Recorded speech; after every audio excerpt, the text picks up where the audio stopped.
Good evening and welcome to the June 19th, 2019 meeting of the San Francisco Board of Appeals. President Rick Swig will be the presiding officer tonight. He is joined by Commissioner Ann Lazarus, Commissioner Daryl Honda, and Commissioner Rachel Tanner. Now we will move on to item number 5. Okay, so this is appeal number 19-040, Cheryl Lee Hogan versus San Francisco Public Works, Bureau of Street Use and Mapping. Subject property is 3529 Sacramento Street, protesting the issuance on April 16, 2019 to GTE MobileNet of California LP of a personal wireless service facility site permit, construction of a personal wireless service facility in a zoning protected location. This is permit number 18-WR-0171, and we will hear from the appellant first. You have 7 minutes, Ms. Hogan. Okay. I have something that I know I don't have enough time for my speech, so it's copied here on a thumb drive. Can I give it to Mr. Swig? And also, I have an international appeal that I have here, and also I have signatures for a petition and also an article saying the Prime Minister of Poland signs global appeal to stop 5G. This was in a newspaper or on the internet, so it's not anything secret. Can I give that to you, Mr. Swig? You can give it to us, but we won't be able to accept it for this hearing because it hasn't been submitted in time to share with the permit holder, and we. But it's my speech. It's my speech. Fine, then give it to Mr. Cantero, who will gladly. Right here. There you go. Okay. Good evening. My name is Cheryl Lee Hogan. I am standing here before you on June 19th, 2019 to present some research that I've gathered since last summer. The situation commenced last August when I was awoken by construction workers digging on the sidewalk at 11:30 at night. These workers said that the city did not allow them to work during the day because of traffic. I said that there was no traffic day or night on the sidewalk. The workers were subcontractors from out of state. The workers had no permit with them. The workers said that they were preparing to install a microwave cell tower. My reason for being here is to protest the installation of a microwave cell tower outside the window where I live. Have you read the 560-page document of the history of these events and the research presented that I submitted on May 29, 2019 to the Board of Appeals? So, ma'am, this is your time to give your presentation. It's not a back-and-forth conversation with the commissioners at this point. So you need to present your case. If they choose to respond later, they will. You are in possession of the legal brief I delivered to the Board of Appeals. I assume that's true. And I wondered if any of you have a cell tower in front of the house where you live. And I wondered, are you aware that the microwave cell towers are forbidden near fire stations? I have been researching the issues of electromagnetic frequency emissions with the help of a University of California, Berkeley professor. Actually, you have many of the journal articles which are in the book and CD that was delivered to the Board of Appeals, May 29, 2019, Department of Public Works and opposing attorney Paul Albritton. Representing Verizon also has the copies, and Gary Canteras here has said that he uploaded that to the city website so anybody can see. I'd like to know about an original permit. I never saw the original permit. From last summer until the middle of April 2019, I was told by the Department of Public Works that the permit holder was Verizon. Is that true? On April 22, 2019, I was informed by the Board of Appeals that the permit holder for permit number 18-WR-0171 is GTE MobileNet of California, same address for the permit of 3529 Sacramento Street. Can you clarify the situation of the change of name of the permit holder from Verizon to GTE? Opposing attorney Al Britton, in his latest document, refers to the permit holder as Verizon. It has been brought to my attention by many scientists, physicians, physics professors, biologists, and nuclear physicists, molecular biologists, and professors of applied physics and electromagnetic frequency radiation emissions around the world that they are so concerned about the issue of non-ionizing electromagnetic field exposure that they have all signed a document called International Appeal. Scientists call for protection from non-ionizing electromagnetic field, and I just gave that document to Gary Canteras here, and you can see that. It's not a secret document. It's for anybody to see. I have been told that these issues that we are discussing today have been brought to the attention of the city of San Francisco for over 20 years. Is that true? It has been become increasingly frustrating for the scientists, professors, and medical doctors in their attempt to present their research to the lawmakers and actually have the lawmakers listen. The lawmakers are perhaps influenced by the telecommunications lobby and their funded research. There is an interesting quote by my father, the late C. Lester Hogan, PhD, Harvard physics professor, pioneer in microwave technology, former president of Fairchild, former vice president of Motorola, during the hearings in Silicon Valley before the Joint Economic Committee Congress of the United States, August 27, 1984, 98th Congress, second session. Congressional members came to Cupertino at that time and interviewed the major CEOs of technology corporations. His quote was this: "So if Congress is truly interested in strengthening the scientific base upon which our technology is founded, then I suggest that one of the most useful things you can do is remove some of the bureaucratic supervision that rides herd over the government-sponsored research in Americans' universities." Do you suppose he meant industry-funded when he used the words government-sponsored? Most credible scientists know that their grants from the government are terminated when the scientific research they are presenting doesn't synchronize with what the industry-funded politician thinks must be revealed. Today, too, there seems to be a wide gap between industry-funded research and the pure pursuit of using scientific method in research. We all need to be cautious about who is funding the research, and I will go on to tell you why I'm telling you that. On June 13th, 2019, I received a multi-page document from the Department of Public Works. I will comment on the paragraph recommendations. Findings, number 3, Department of Public Health and test reports from Hammett and Edison, their consultants for Verizon, determined that the noise and frequency emitted by the facility meet the public health compliance standard. Let me now ask, what are you referring to? Is there some city ordinance that preempts another law? Is there a medical doctor or physicist at the city who wrote this public health compliance standard? I will now quote Gil Amelio, PhD, former researcher at Bell Laboratories, president of the Semiconductor Division at Rockwell International, president of National Semiconductor, president of Apple, and an IEEE fellow. Dr. Amelio has also been awarded 15 patents, and in 2016, Dr. Amelio wrote to the FCC Chairman Tom Wheeler. Dear Chairman Wheeler, I am writing to follow up on our meeting of April 25, 2016. I was encouraged that we agreed that our goal must be to both support the continued growth of our nation's wireless infrastructure and protect American workers whose jobs require them to come in close proximity to RF transmitters. Because of the changes in the wireless infrastructure environment, more and more roofers, painters, firefighters, and Excuse me, your time is up, but you'll have more time after Under rebuttal. in the rebuttal. I think it's really important, this letter, because he wrote to the FCC chairman. You can continue reading it in rebuttal. Thank you very much. Thank you. I'll give you the copy afterwards. Particular facility is 120 watts. It's 32 feet high. It's the facility, and with the very small radios, it's the facility that's been installed. I think we're getting close to 400 in San Francisco, providing this 4G wireless network to add capacity and coverage within the city itself. Under Article 25, then, the planning department, as you know, looks to see whether it meets the compatibility standard, and they felt that this design and location met the compatibility standards for this neighborhood. The other issue that is before you is whether the site complies with the Department of Public Health compliance standard, and the appellant was concerned about what law there was that deals with this health issue, and it's very clear in Article 25 that the Department of Public Health has to determine that it meets their requirements, and that is that they've received information from a third-party engineer, a professional engineer, that it complies with the FCC guidelines. In this case, this very low wattage facility is less than half a watt on the ground, at ground level, about 2 to 3 watts at the nearest building, about 13 to 15 feet away. And so it fully complies, and we think DPH made absolutely the Planning Commission's, the Planning Department's determination and the Department of Public Health determination. The Public Works issued the permit.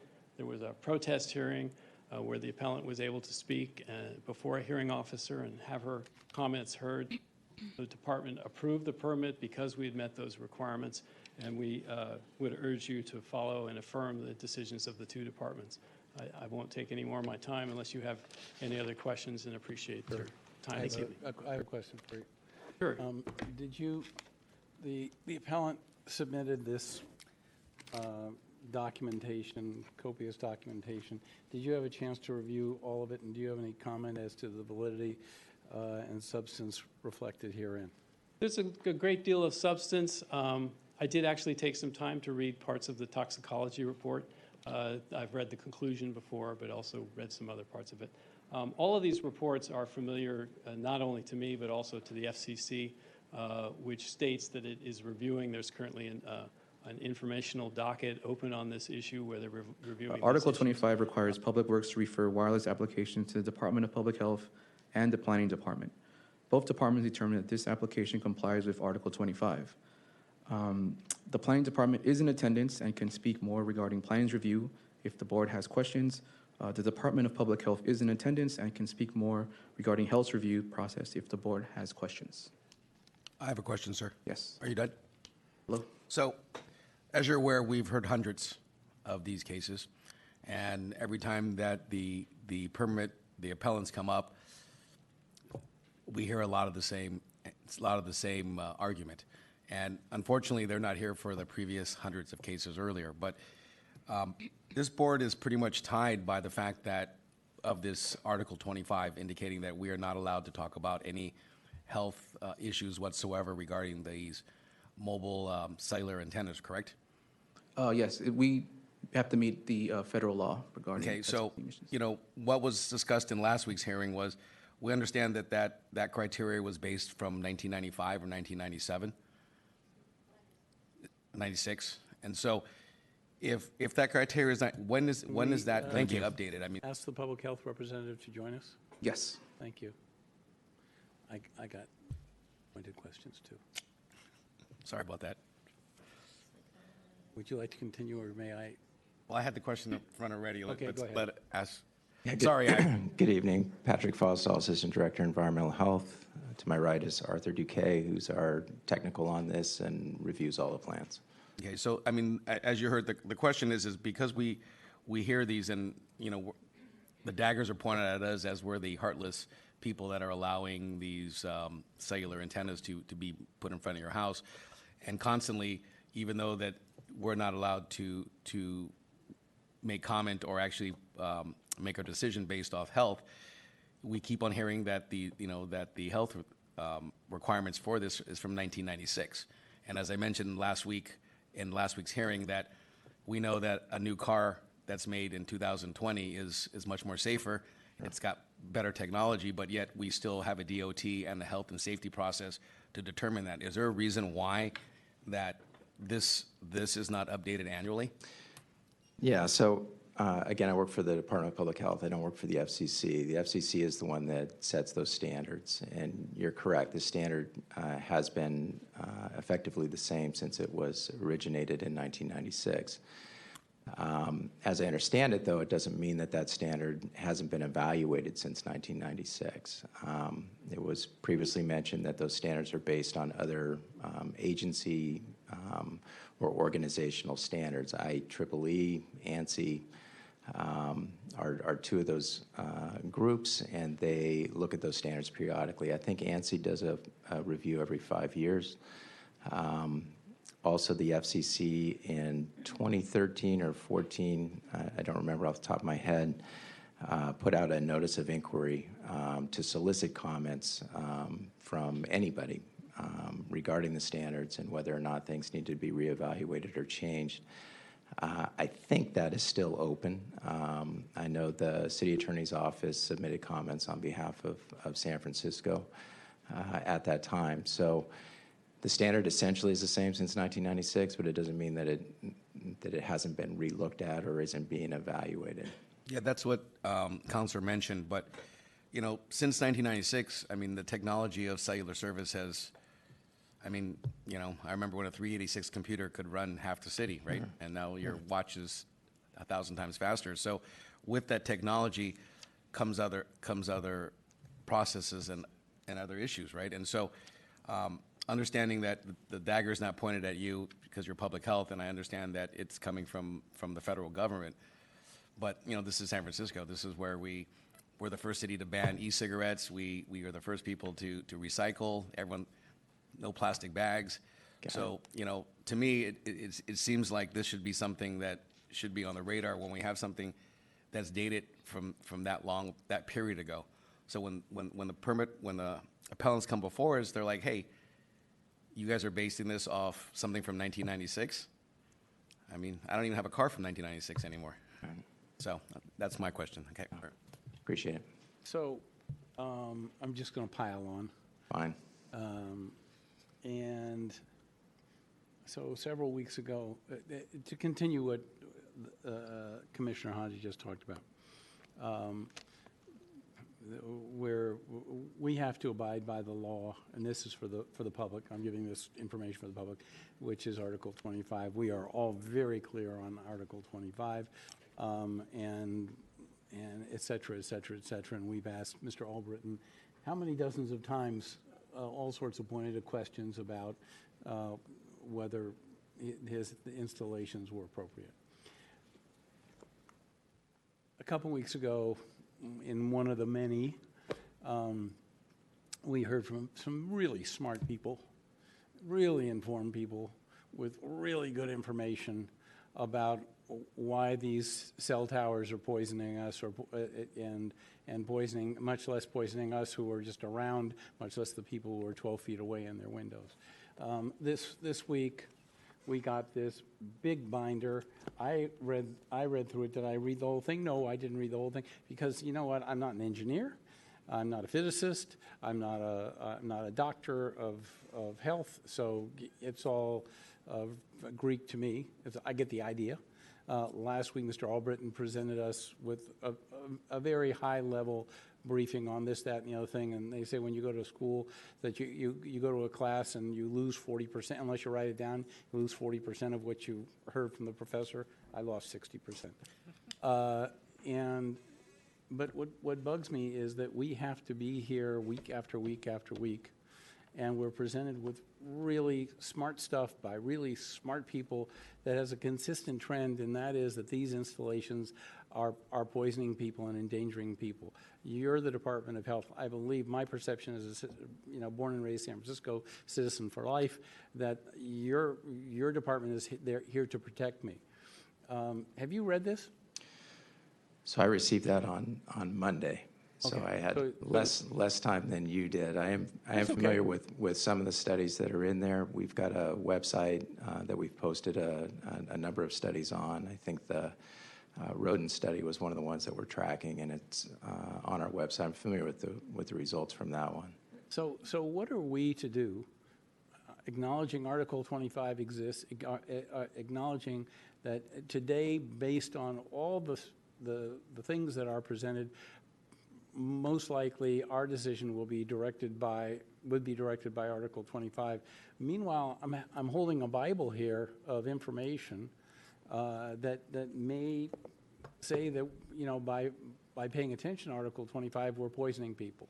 Where do we go? Where are we going to go with this? What are we going? When is the city going in as the responsible party to protect the citizens going to come up, read this material, and come up and say, yep, material exists, and it's wrong, it's right, it's in between, it's in conflict with the 1996 FCC.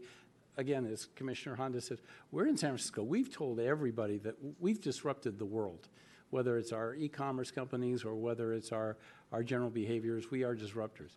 So when is the health department going to read this and give us a reading?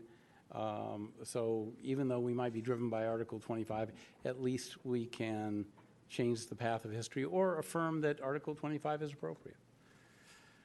Okay, so I appreciate the comment. I appreciate the feedback. The health department has not had a problem being at the tip of the spear with a number of issues. We've participated in flavored tobacco ban and so forth. On this issue, there isn't, let me just give you a little bit of background. On this issue, there isn't a health code in San Francisco that addresses this issue particularly. Article 25 is a Department of Works code. The health department is involved in that we've been named as the agency that is to review the reports that get submitted And that dates back to the 1990s with our involvement in Sutro Tower when that was an issue there. The same thing happened with the planning department with the wireless guidelines when those were passed. There isn't a health code. There's a wireless guidelines that references the health department's involvement in reviewing those reports. So that's kind of what we've been tasked with doing for both of those agencies. We work almost like a consultant to review those reports and determine whether or not they comply with the FCC standards. San Francisco has the most rigorous FCC reviewing sort of format in the country. It's a 3-step review process.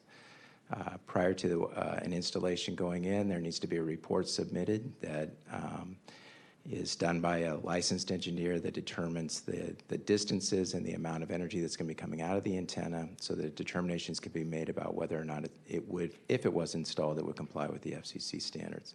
Once it's installed, measurements are taken to determine whether or not those pre-installation calculations were accurate. And then every 2 years after that, for base stations that are installed in buildings, or in the case of DPW, upon permit renewal, additional measurements are taken to see whether or not anything has changed out there. Nowhere else in the country does this. So we are concerned. We are trying to the best that we can ensure that the FCC standards are complied with. As far as evaluating the literature beyond that, you're right. The federal government has preemption, and they will set the standards. The community of San Francisco can comment on those standards. As I said, in I think 2013 or 2014, the city attorney put together comments that went to the FCC when they opened it up for comment. So we have participated in that process. As I understand it, San Francisco can't set their own standard. So even if we decided that we wanted that the FCC standard was 50% wrong or 25% wrong, we wanted a different standard in San Francisco, the federal government would preempt us from being able to do that. So we have some limits around what we can do with the subject matter. Are we interested in it? Are we ensuring that it's complied with? Absolutely. As I said, a number of the studies in there we've been following. We've got them posted on our website. I think in 2010, the health officer was asked to weigh in and take a position from the health department. They put together a paper and did that at that time. This body absolutely could request that the health officer re-review the information and prepare a position paper on that. Be happy to convey that if that's the desire. But again, ultimately, it's the FCC that holds the reins as far as what the standards are that are going to be for the country. Yeah, that request would be an agenda item which we can take up separately as a request. What is frustrating and what is frustrating for us on behalf of the public, and is frustrating on behalf of ourselves. Again, we are not scientists. The last time I looked, I have a hard time screwing in a light bulb and plugging in a plug. And so for us to review, a Bible like this, or to review that's nice, and sure, I'll accept the data, but I don't know. And maybe your suggestion is a correct one, but as we sit right now with the advice that you are projecting to us, and I'm not dismissing your advice and counsel, and I know the law because we've experienced it on a weekly basis, we might as well save the public the filing fee for the appeals if the appeal includes any identification as health as an issue, because we can just dismiss it as and wash our hands of it easily by saying, well, it's FCC, we're not in control. But my personal conscience won't allow me to do that. But again, in full disclosure to the public, we can tell them the chances are slim and none, because San Francisco Health Department, this is not an attack, does not want to take up this issue and does not want to fight federal statutes. You can understand the position. Sure, because we just want to protect people, that's all. Absolutely, and I hear where you're coming from. I would only take issue with your statement that the health department doesn't want to take on the federal government. We've done it, and Yeah. we would be happy to do it. Like I said, we made comments previously, but So it would be your advice, sorry to interrupt, would you be your advice if we want to take it to another level, which would not include today, maybe, is that we would ask the health department to and the appropriate health officer to review and update the 2010 study which you referred. sure. Okay. Yep. Thanks. Very helpful. Thank you. Thank you for your comments. Any further questions? Okay. Thank you. You can be Thank you. seated. We will now move on to public comment. How many people are here for public comment on this item? Okay, if someone can please approach the podium. Welcome. Good evening. Good evening, and thank you very much, President Swig, commissioners, the attorney for the board. I really want to convey something that is very clear to me after hearing the conversations that I've heard. It is clear that you want to do the right thing, and it is clear that you are listening, and for that, I thank you from the bottom of my heart. I am going to also make a comment that even though we are told that we can do nothing about this because the FCC says we can't, I don't believe that. And I will continue not to believe that. This technology, microwave technology, is extremely deleterious to the human body. It sets up an inflammatory response on the cellular level. It opens up what are called the calcium gate channels. There is new research connecting it to the proliferation of Alzheimer's. There are many chronic degenerative diseases that have been established in scientifically sound studies to be connected with this microwave technology. Parkinson's, autoimmune, cancer, heart disease, you name it. But the people that are most susceptible to the harm of this technology are children.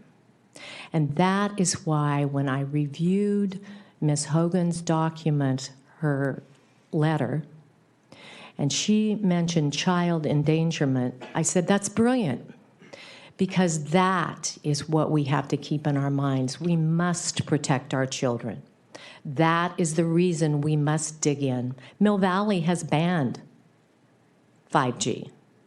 It is possible. You can stand up to these people, and I believe you are going to find a way. This is an untested technology. London Breed and the City Council, just as you said, and I thank you for your comments, Commissioner Honda. As you said, just banned e-cigarettes. That's all? No, You have 30 seconds. Okay. We can do this. It's an invasion of our privacy. It is a trespass. It has multiple safety hazards. It's a fire hazard. It affects the migration of birds and butterflies and whales, all kinds of animals. And these we depend upon. I really thank you all for listening this evening, and thank you so much for your time that you spend here.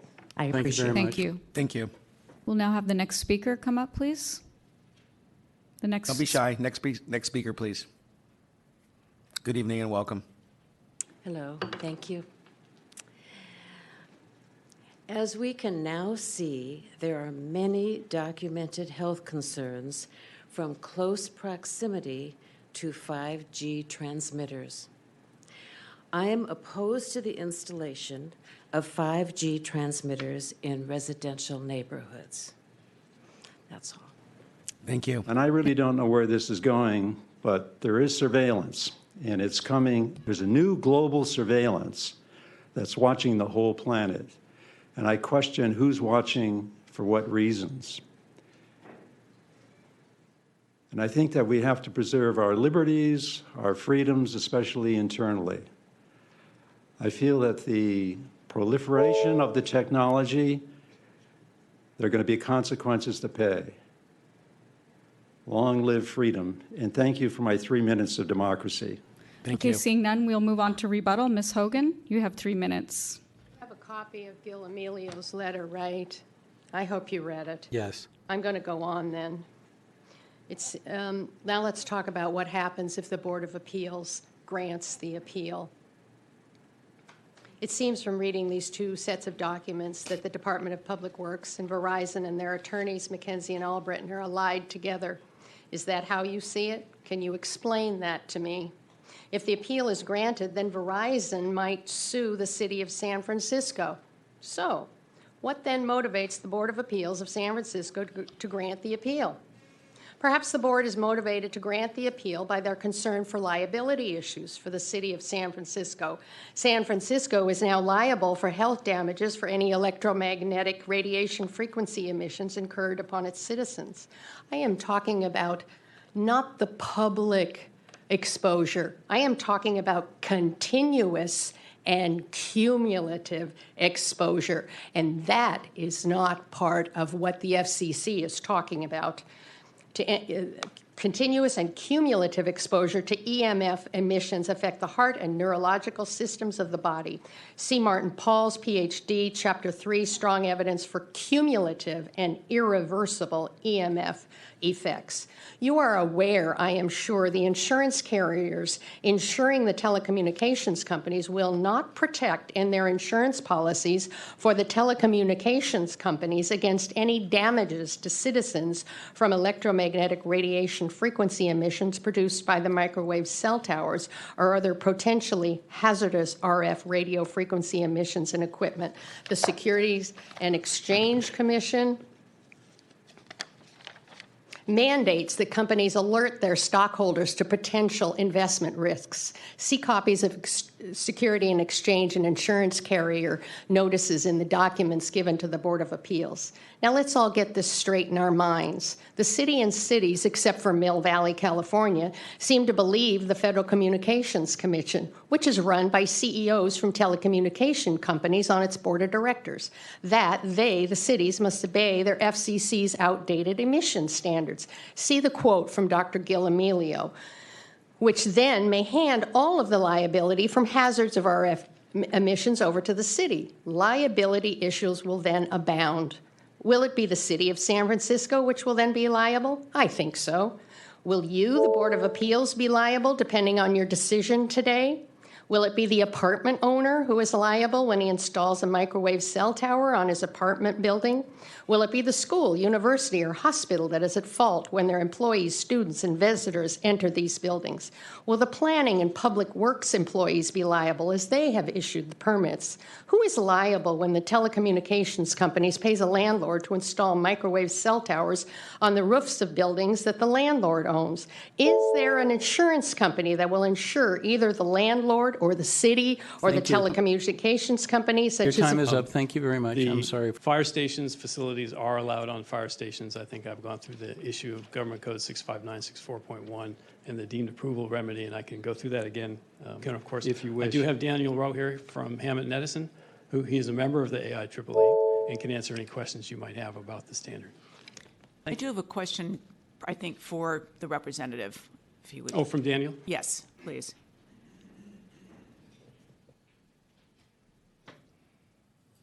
Evening. Hi. In the material supplied by the permit holder, they referenced that in this particular instance, the facility is calculated to be 0.046% of the maximum and at the exposure level, and then slightly higher, 2.8% at of a calculated level. I don't recall ever seeing very large numbers in these studies. They all, as I recall, tend to be fairly low. Could you comment on that and maybe what the highest percentage of the standard is that you've seen with any of these? Sure. So these sites that we're looking at on light standards and utility poles are what are colloquially called small cells or nodes. These are a kind of different breed of wireless station from the larger macro stations or base stations that you might find out in the wilderness, those big 100, 200-foot tall lattice towers with multiple antennas on them. In these dense areas like San Francisco, a small cell network is able to kind of better service these areas, and small cells typically operate at many magnitudes lower power. That's one of the reasons the carriers actually like to use them, is because it's so much easier for them to comply with the FCC limit, because implicitly the power that they're running from these sites is very low, 120 watts for this site in particular. For reference, a large macro site that you might see out in the wilderness on top of a mountain might run 20,000 watts against 120 for a small cell in the city. Okay. Did you have any further questions for the Department of Public Health? No? Okay, so commissioners, this matter is submitted. Wants to start? Go ahead. Well, I want to ask my fellow commissioners, it was suggested by Public Health that at some point we might want to have an update from the health department officer responsible for this area, because at some point the Public Health Department has to go on the record that they've done recent due diligence to at least inform the public that they're familiar with the issue and support an FCC position, even though, again, as recognized, they really don't have any control over that. So my first question for my fellow commissioners is, does anybody have the inclination to do a continuance, waiting for the Public Health Department, Public Health Officer to affirm, to do an update from 2010, and then we can take this up because we're going to get this again? Or does anybody have the inclination to at least request that the Department of Public Health review this copious amount of information from a professional standpoint and provide feedback, so at least the appellant who took the time to assemble it and was diligent in bringing it to our attention will have satisfaction that she has been heard and that her data has been professionally analyzed. So I'm asking that question related to a continuance for either reason, or do we proceed? One, I would support getting information from the department as the department has, so that we, as a board, or at least me, have a better understanding as what we're hearing on a regular basis. In regards to the continuance for this particular item, I would not support that. I think that no matter what the department says, that due diligence was done, and there's nothing that is appealable that this board can personally hear. And, you know, if you don't mind, you know, everyone gets really upset, and it's very personal when it's in front of their house. I get it. I've got one on my block as well. But the guidelines that this body hears are very specific on what we can hear, not just on personal wireless. We're talking on permits for your garage door, as well as nightclubs, as well as tobacco. So there's guidelines that we have to follow ourselves. It's not that we're afraid or that we're not willing to challenge anyone, but there's rules. When the speed limit says 55, you don't get to go 60. That's just how that works. And so this board has challenged those rules several times, and it has not worked out in all those cases. So again, I would support the latter, hearing something from the Department of Public Health. As far as this one, I would deny the appeal. Okay, so can we make a note, Madam Executive Director, that at some point can we agendize the opportunity to discuss making a formal request to the Health Department and the appropriate health officer to update his findings from 2010? Not today, obviously. It has to be agendized with full presentation, public comment, et cetera, et cetera. Any other comments from commissioners? No, just that I would not support a continuance, because regardless of the information that might be forthcoming, it's not going to affect Article 25 of the FCC, so it would be moot. The only last comment I would make to those who've come out to speak on this item is, to continue to work with the policymakers. This body, though we do hear each case de novo, we are not policymakers, and we are assessing whether or not a permit that has been issued by the city has been properly issued. And so that's why we would be, as you hear the commissioner saying, denying the appeal, because this permit has been properly issued in accordance with Article 25 and the overriding FCC regulations. Now, whether or not we support those regulations, you can hear this commission has some serious concerns about what the federal government has laid down and then what we as the city and state and other communities follow.